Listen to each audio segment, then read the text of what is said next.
ಈ ಅಮೆಂಡ್ಮೆಂಟ್ ಏನಿದೆ section 7A(2) of the Karnataka labour welfare fund ಆಕ್ಟ್ಗೆ ಏನು 1965 ಇರ್ತಕ್ಕಂಥ ಈ ಆಕ್ಟು ಇಲ್ಲಿ Karnataka labour welfare fund 1965 in section 7A in the subsection 2 for the words 20 rupees, 40 rupees and 20 rupees, the words 50 rupees, 100 rupees and 50 rupees shall respectively be substituted ಅಂತ ಕೇಳ್ತಾ ಇದ್ದೀವಿ. ಇಲ್ಲಿ 50 ರೂಪಾಯಿ 20 ರೂಪಾಯಿ ಇರೋದನ್ನ 50 ರೂಪಾಯಿ ಆಗಬೇಕು, 40 ರೂಪಾಯಿ ಇರ್ತಕ್ಕಂಥ 100 ರೂಪಾಯಿ ಆಗಬೇಕು, 20 ರೂಪಾಯಿ ಇರ್ತಕ್ಕಂಥ 40 ರೂಪಾಯಿ ಆಗಬೇಕಂತ ಹೇಳಿ ನಾವಿಲ್ಲಿ ಪ್ರಸ್ತಾವನೆ ಸಲ್ಲಿಸಿದ್ದೀವಿ.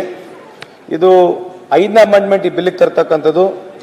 69ನೇ ಇಸ್ವಿನಲ್ಲಿ 1 ರೂಪಾಯಿ ಇರ್ತಕ್ಕ 1, 2, 1 ರೂಪಾಯಿ ಇರ್ತಕ್ಕಂಥದ್ದನ್ನ 94ನೇ ಇಸ್ವಿನಲ್ಲಿ 3, 6, 3 ಆಯ್ತು. ಇದು 3 ಎಂಪ್ಲಾಯಿ ಕೊಡ್ತಾನೆ, ಎಂಪ್ಲಾಯರು 6 ರೂಪಾಯಿ ಕೊಡ್ತಾನೆ, ಆಮೇಲೆ ರಾಜ್ಯ ಸರ್ಕಾರ 3 ರೂಪಾಯಿ ಕೊಡುತ್ತೆ. ಅಂದರೆ 20 rupees, 40 rupees, 20 rupees ಅಂತ ಏನು ಹಳೆ ಬಿಲ್ಲಲ್ಲಿತ್ತು.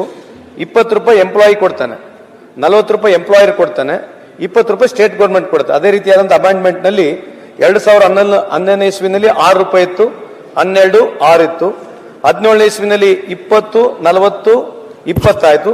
ಈ ಬಾರಿ ನಾವು 50 ಅಂದರೆ the employer will pay 50 rupees, employee will play around about 100 rupees and state government will pay 50 rupees ಅಂತ ಈ ಒಂದು ಬಿಲ್ ಕೇಳ್ತಾ ಇದ್ದೀವಿ. ಇದು ಯಾರು ESI ಹೋಲ್ಡರ್, PF ಹೋಲ್ಡರ್ ಇರ್ತಾರೆ, ಯಾವ ಇಂಡಸ್ಟ್ರಿಯಲ್ಲಿ 50ಕ್ಕಿಂತ ಹೆಚ್ಚು ಜನ ಕೆಲಸ ಮಾಡ್ತಾ ಇರ್ತಾರೆ, ಯಾರಿಗೂ ಆರ್ಗನೈಸ್ ಸೆಕ್ಟರ್ನಲ್ಲಿ ವರ್ಕರ್ಸ್ ಇರ್ತಾರೆ. ನಮ್ಮಲ್ಲಿ ಸುಮಾರು 42 ಲಕ್ಷ ವರ್ಕರ್ಸ್ ಇದ್ದಾರೆ.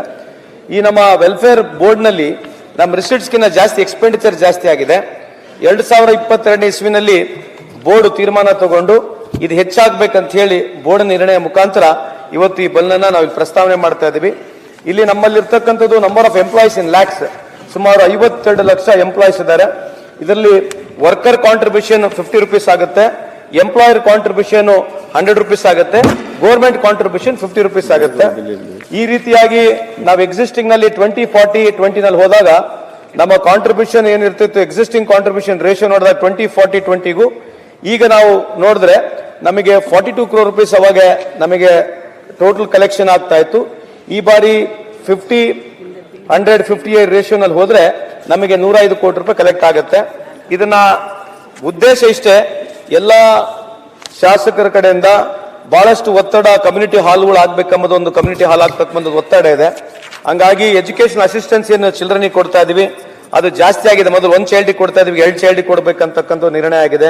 ಮೆಡಿಕಲ್ ಅಸಿಸ್ಟೆನ್ಸ್ ಆಗಿರ್ಬೋದು, ಮೆಡಿಕಲ್ ಮೆಟರ್ನಿಟಿ ಬೆನಿಫಿಟ್ ಆಗಿರ್ಬೋದು, ಆಕ್ಸಿಡೆಂಟ್ ಬೆನಿಫಿಟ್ಸ್ ಆಗಿರ್ಬೋದು, ಫ್ಯೂನರಲ್ ಅಸಿಸ್ಟೆನ್ಸ್ ಆಗಿರ್ಬೋದು, ಆನ್ಯುವಲ್ ಮೆಡಿಕಲ್ ಕ್ಯಾಂಪ್ಸ್ ಆಗಿರ್ಬೋದು, ಆನ್ಯುವಲ್ ಸ್ಪೋರ್ಟ್ಸ್ ಆಕ್ಟಿವಿಟೀಸ್ ಆಗ್ಬೋದು, ಇಂಥ ಹಲವಾರು ಆಕ್ಟಿವಿಟೀಸ್ಗಳನ್ನ ನಾವು ಮಾಡ್ತಾ ಇದ್ವಿ. ಹಂಗಾಗಿ ನಮ್ಗೆ ಆಗ್ತಕ್ಕಂಥ ರಿಸಿಟ್ಸ್ಗಿಂತ ಎಕ್ಸ್ಪೆಂಡಿಚರ್ ಜಾಸ್ತಿ ಇದೆ. ವಿಶೇಷವಾಗಿ ನಮ್ಮ ಕಳೆದ 2 ವರ್ಷದ ರಿಸಿಟ್ಸ್ ಅನ್ನು ನಾವು ನೋಡ್ತಾ ಇದ್ರೆ 2023ನಲ್ಲಿ ನಮಗೆ ನಂಬರ್ ಆಫ್ ವರ್ಕರ್ಸ್ ಏನಿದ್ದಾರೆ ಅವ್ರು ಸುಮಾರು 49 ಲಕ್ಷ ಜನ ನಮಗೆ ಕಾಂಟ್ರಿಬ್ಯೂಟ್ ಮಾಡಿದ್ದಾರೆ.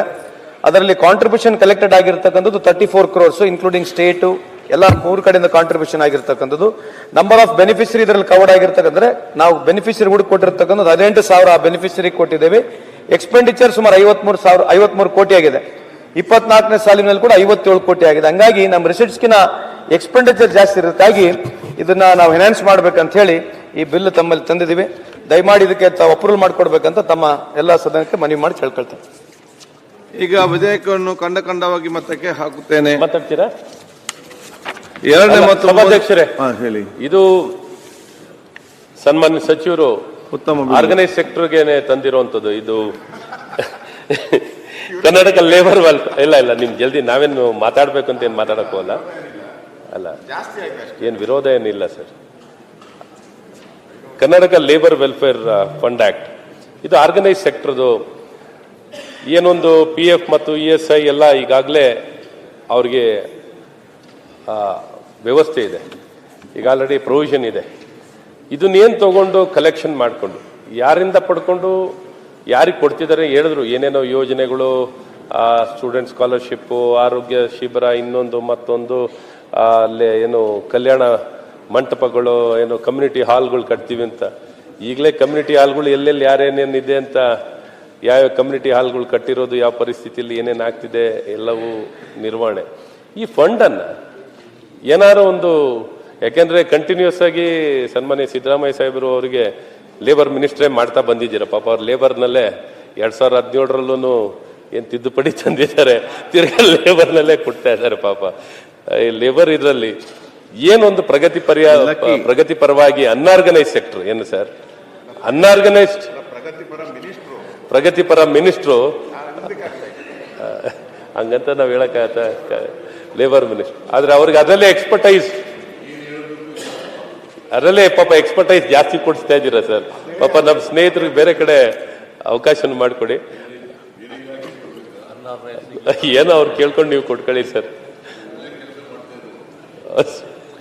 ಲೇಬರ್ ವಿಚಾರಕ್ಕೆ ಈಗ ನಮ್ಮ ಸಭಾಧ್ಯಕ್ಷರಿಗೆ ಅವ್ರಿಗೆ ಟೈಮಿನ ಅಭಾವ. ಏನೊಂದು ಕಲೆಕ್ಷನ್ ಮಾಡಬೇಕು, ಒಳ್ಳೇದು ಮಾಡಬೇಕು ಅಂತ ಪಾಪ ನಮ್ಮ ಸಂತೋಷ್ ಲಾಡ್ ಅವ್ರಿಗಿದೆ ಈ ಸರ್ಕಾರದಲ್ಲಿ. ಆದ್ರೆ ಉದ್ದೇಶ ಏನು, ಕಲೆಕ್ಷನ್ ಆಗ್ತಿರುವಂಥದ್ದು ನನಗೇನು ಉದ್ದೇಶ ಯಾವುದು ಈಡೇರುವಂಥದ್ದು ಏನಿಲ್ಲ. ಅನ್ಆರ್ಗನೈಸ್ ಸೆಕ್ಟರ್ ಅಲ್ಲಿ ಇನ್ನೊಂದು ಹೆಚ್ಚಿನ ರೀತಿ ಅನ್ಆರ್ಗನೈಸ್ ಸೆಕ್ಟರ್ಗೆ ಹೆಚ್ಚಿನ ಒತ್ತನ್ನು ಕೊಟ್ಟು ಬೇರೇನು ಮಾಡಬೇಕಿದ್ರೆ ಮಾಡಿ. ಇಲ್ಲೇನು ತಗೊಂಡೋಗಿ sir, it is a full time exercise. To be very frank with you, it is not very well structured.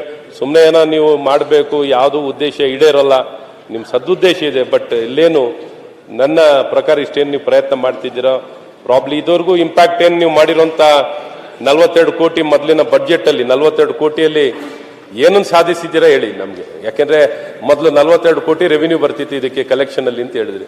ಆ 42 ಕೋಟಿನಲ್ಲಿ ಏನು ಇಂಪ್ಯಾಕ್ಟ್ ಆಗಿದೆ ಹೇಳಿ. ಈಗ 105 ಕೋಟಿ ತಗೊಂಡು ಇನ್ನೇನು ಇಂಪ್ಯಾಕ್ಟ್ ಮಾಡ್ಲಿಕ್ಕೆ ಕೊಟ್ಟಿದ್ದೀರಾ ಏನಂತ ನನ್ಗೆ ಗೊತ್ತಿಲ್ಲ. Probably it's a full time exercise ಏನು ಮಾಡ್ತಿದ್ದೀರಾ ಸದನಕ್ಕೆ ನಿಮ್ಗೆ ಡ್ಯೂ ಕೋರ್ಸ್ ನಾಗ ಗೊತ್ತಾಗುತ್ತೆ ಅವ್ರು ಏನೇನು ಮಾಡ್ತಾ ಇದಾರೆ ಅಂತ ಹೇಳಿ. ಈ doing some good job, he has good plans. Dormitories ಮಾಡಬೇಕು, ಇದು ಮಾಡಬೇಕು, ಬಹಳ he has got lot of ideas, plans ಗೊತ್ತಿದೆ. ಅವ್ರು ಇಂಡಸ್ಟ್ರಿನೂ ಮಾಡಿದ್ದಾರೆ, ಇದನ್ನು ಮಾಡಿದ್ದಾರೆ. Both the things. ಕೆಟ್ಟದ್ದು ಹೇಳಿದ್ರು ಸರ್ ಈಗ ಅವ್ರ ಬಗ್ಗೆ.